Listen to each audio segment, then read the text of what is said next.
नमस्कार साथियों, आपका स्वागत है। मैं हूं पीसी वर्मा और आज हम देखेंगे पोलिंग पर्सनल एंट्री सिस्टम और इसमें हम देखेंगे कि किस प्रकार से पीपीईएस को इंस्टॉल किया जाता है। बहुत सारे साथियों के पास ये सवाल है कि हमें सॉफ्टवेयर कहाँ से मिलेगा, साथ ही साथ इसको इंस्टॉल कैसे किया जाएगा। तो आज मैं आपको पूरा स्टेप बाय स्टेप बताऊंगा कि किस प्रकार से पीपीएस को डाउनलोड करेंगे और कैसे उसके सारी फाइलों को इंस्टॉल करेंगे। तो इसके लिए हमने एक लिंक बनाया हुआ है, ड्राइव में है, गूगल ड्राइव में है, सारे सॉफ्टवेयर यहाँ रखे हुए हैं जिसका एड्रेस आप यहाँ पे देख पाएंगे। आप इस एड्रेस को हमारे डिस्क्रिप्शन में भी पाएंगे, जिसको आप क्लिक करके सीधे उस पेज पे पहुँच जाएंगे जहाँ पे सारे सॉफ्टवेयर रखे हुए हैं।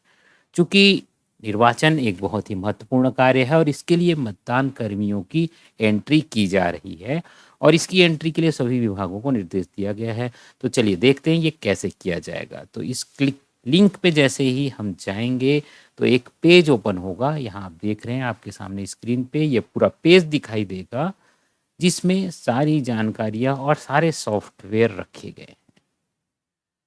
और चूँकि ये एक सिस्टम बेस्ड एप्लीकेशन है तो इसके लिए ज़रूरी है कि हमारे पास इंटरनेट की व्यवस्था होनी चाहिए, साथ ही साथ एक अच्छी तेज़ गति का कंप्यूटर भी होना चाहिए। और इसमें कुछ चीज़ों की हमें आवश्यकता होगी। एक तो है क्रिस्टल रिपोर्ट। यहाँ आप देख सकते हैं कि कंप्यूटर जो होता है 2 प्रकार का होता है, एक 32 बिट का होता है, एक 64 बिट का होता है। तो सबसे पहले देखिए, यहाँ पे जो सबसे आवश्यक सॉफ्टवेयर है वो है पीपीईएस। इसको सबसे पहले आपको डाउनलोड करके इंस्टॉल करना है।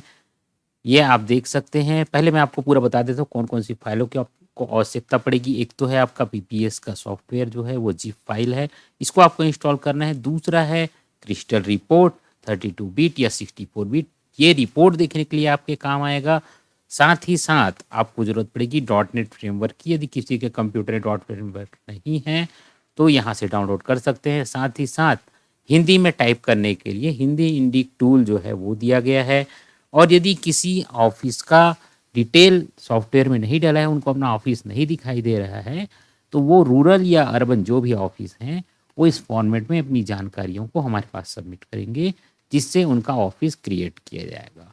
साथ ही साथ जिन कर्मचारियों का खाता ऐसे बैंक में है जिनकी जानकारी नहीं दिख रही है, आईएफएससी कोड डालने पर उनकी जानकारी नहीं दिख रही है, तो नया बैंक ब्रांच जोड़ने हेतु निर्धारित प्रारूप जो यहाँ दिया गया है इसमें भरकर जानकारी को सबमिट करना होगा।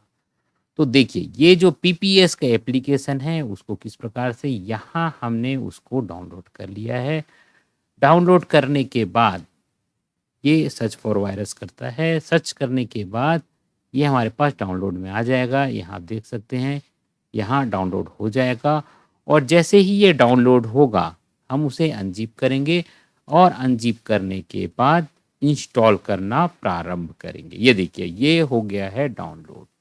यहाँ आप देख सकते हैं। अब और मैं इसको अनज़िप करता हूँ। तो अनज़िप होने के बाद ये इस प्रकार से फाइल यहाँ दिखाई दे रही है। तो यहाँ पे कुल 2 फ़ोल्डर दिखाई दे रहे हैं और 4 फाइलें दिखाई दे रही हैं। आपको यहाँ जाना है setup.exe में। यहाँ आप गए, तो जैसे आपने सेटअप क्लिक किया तो इस प्रकार से इंस्टॉलेशन प्रारंभ हो जाएगा। ये आप देख रहे हैं इंस्टॉलेशन प्रारंभ हो गया। कुछ मैसेजेस आ रहे हैं, प्रिपेयरिंग टू इंस्टॉल ये बता रहा है। और ये करने के बाद सॉफ्टवेयर इंस्टॉल होना प्रारंभ हो जाएगा।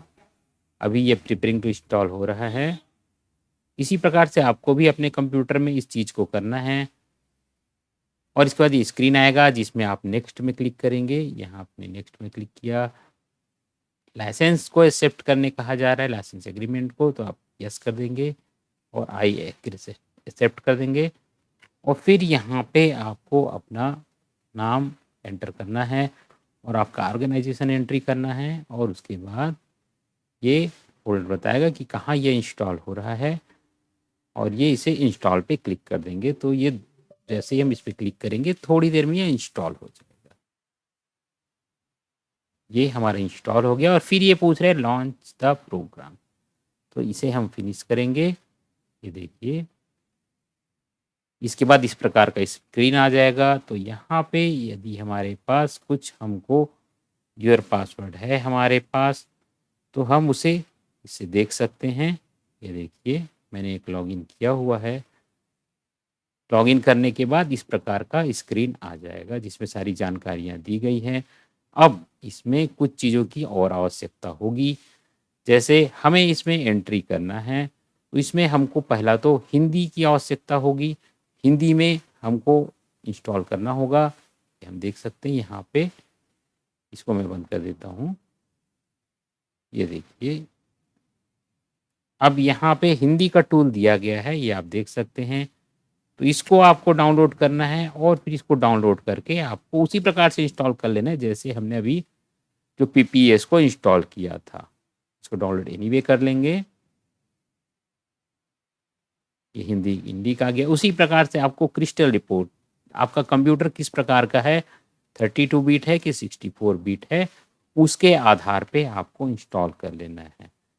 साथ ही साथ यदि आपको इसमें ट्रेनिंग की आवश्यकता है, यहाँ पे ट्रेनिंग के लिए हमने वीडियो का लिंक दिया हुआ है, ये आप देख सकते हैं। यहाँ पे जाके आप पूरी ट्रेनिंग ले सकते हैं।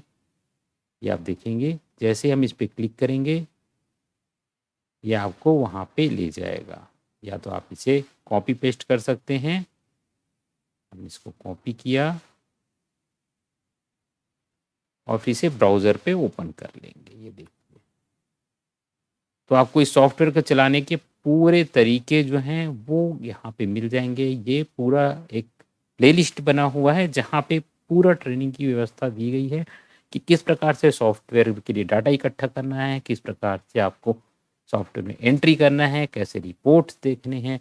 रिपोर्ट देखने के लिए आवश्यक है कि आपको निश्चित तौर पे क्रिस्टल रिपोर्ट को इंस्टॉल कर लेना है। साथ ही साथ कई बार ये परेशानी भी आती है कि पुराना अगर क्रिस्टल रिपोर्ट इंस्टॉल्ड है सिस्टम में तो वो उसमें परेशानी उत्पन्न करता है। तो आपको पुराने क्रिस्टल रिपोर्ट यदि कोई हैं तो उसे अनइंस्टॉल कर लेना है जिससे आपका सॉफ्टवेयर सही तरीके से चल पाए। ये पूरी ट्रेनिंग वीडियो है, इसका आप प्रयोग कर सकते हैं। साथ ही साथ ये फॉर्मेट्स हैं जो कि आप उपयोग कर सकते हैं यदि नया ब्रांच जोड़ना है, अर्थात यदि किसी कर्मचारी का खाता ऐसे बैंक में है जिसका आईएफएससी कोड सॉफ्टवेयर में नहीं दिख रहा है तो ये जानकारी भेजेंगे। साथ ही साथ यदि ऑफिस को जोड़ना है तो ग्रामीण एरिया के लिए इस प्रकार का फॉर्मेट है और शहरी एरिया के लिए इस प्रकार का फॉर्मेट है जिसको भरकर जमा करने पर कार्यालय का निर्माण किया जाएगा और फिर एंट्री स्टार्ट हो जाएगा। तो ये था पीपीएस सॉफ्टवेयर के संबंध में पूरी जानकारी कि कैसे हमें सॉफ्टवेयर को इंस्टॉल करना है और कैसे इसके सपोर्टिंग फाइलों को इंस्टॉल करना है। हमने ड्राइव में रखा हुआ है ये सारा लिंक, जिसको आप डिस्क्रिप्शन पे लिंक को आप पा सकते हैं और सॉफ्टवेयर को आसानी के साथ चला सकते हैं। तो पीपीएस में आज के लिए इतना ही साथियों। आपसे अनुरोध है कि हमारे साथ बने रहिए। चूँकि ये सॉफ्टवेयर जो है बहुत बड़े साइज़ हैं, इसमें हो सकता है कि आपको समय लग जाए। जैसे आप यहाँ देखेंगे कि 120 एमबी, 115 एमबी का सॉफ्टवेयर है, तो इस पे आपको टाइम लग सकता है। तो आपको ज़रूरी है कि आपको कुछ तेज़ स्पीड का इंटरनेट कनेक्शन रखना होगा जब सॉफ्टवेयर इंस्टॉल कर रहे हैं आप। उसके बाद आप आसानी के साथ सॉफ्टवेयर को या तो आप कहीं से डाउनलोड करके इसे पेन ड्राइव से लाके अपने सिस्टम में चला सकते हैं। तो पीपीएस में आज के लिए इतना ही साथियों। आपसे अनुरोध है कि हमारे साथ बने रहिए। हम इसी प्रकार आपके लिए नई-नई जानकारियाँ लेकर आएँगे। तो मैं पीसी वर्मा आपसे विदा लेता हूँ। धन्यवाद, नमस्कार।